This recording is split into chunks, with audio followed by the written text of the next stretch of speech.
Hello and Merry Christmas. Welcome to December 7th. God provides. Today's reading. Sometime later, God tested Abraham. He said to him, "Abraham." "Here I am," he replied.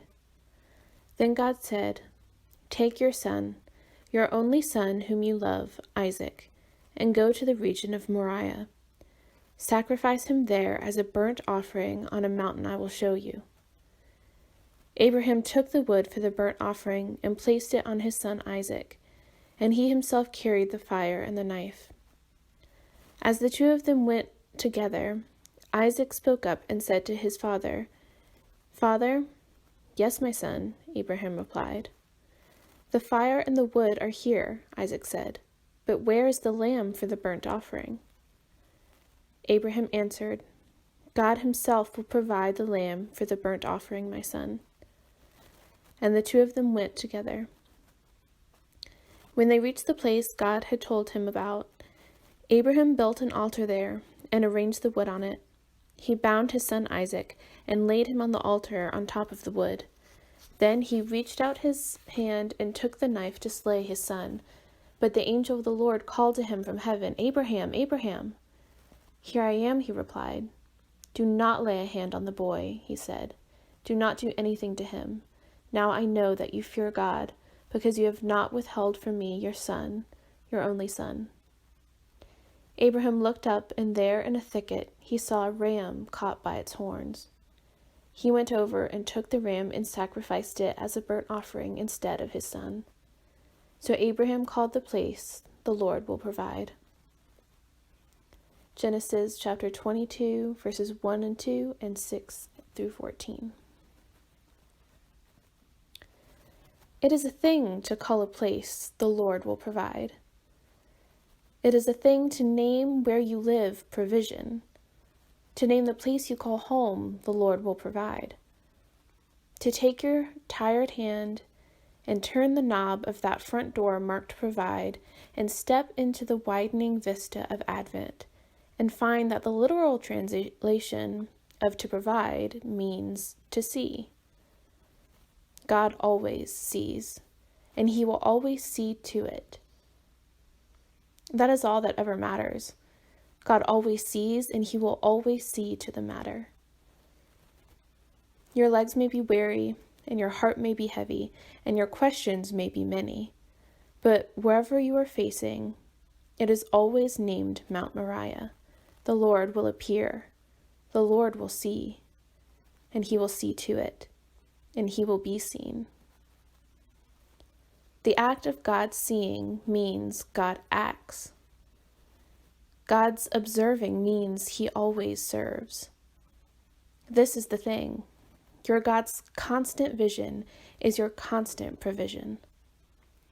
You don't need to climb mountains named "I will perform."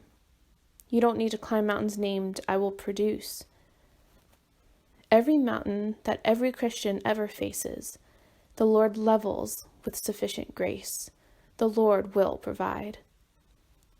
This is what Abraham knows. You can see it in the way he obeys unafraid and unquestioningly, the way he walks unhurried and unworried, the way he lives. Worry is belief gone wrong, because you don't believe that God will get it right. Peace is belief that exhales, because you believe that God's provision is everywhere, like air. In the thin air of Advent, you may not even know how to say it out loud. I thought it would be easier. And your God comes near, "I will always provide the way." You may not even know who to tell. I thought it would be different. And your God draws close, "I will provide grace for the gaps." You may not even know how to find the words for it. I thought it would be more. And your God reaches out, "I will provide me." God gives God. That is the gift God always ultimately gives, because nothing is greater, and we have no greater need. God gives God. God gives God, and we only need to slow long enough to unwrap the greatest gift with our time. Time in His Word, time in His presence, time at His feet.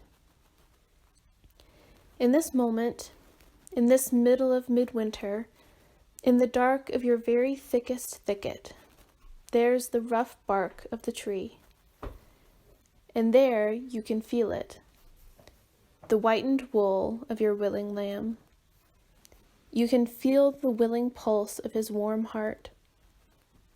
Advent is the time to see the tree in your thicket and whisper the echoing words of your God.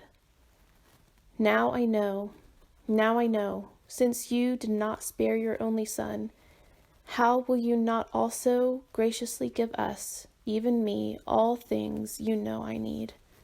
Romans 8:32. Now I know because you have not withheld from me your Son, your only Son. Now I know how you love me, how He always has a ram in the thicket, how He always provides. This bleeding love calling you home. Corrie ten Boom once said, "Who can add to Christmas? The perfect motive is that God so loved the world. The perfect gift is that He gave His only Son. The only requirement is to believe in Him. The reward of faith is that you shall have everlasting life." And Voskamp asks, when do you feel the pressure to perform, to produce? Name the ways God has provided grace for the gaps in your life. And take a moment to thank God for the ultimate gift of salvation.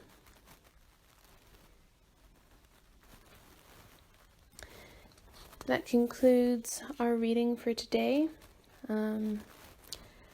As always, check in the description. Feel free to comment. Go listen to the recommended song for today. And I will see y'all tomorrow. Merry Christmas.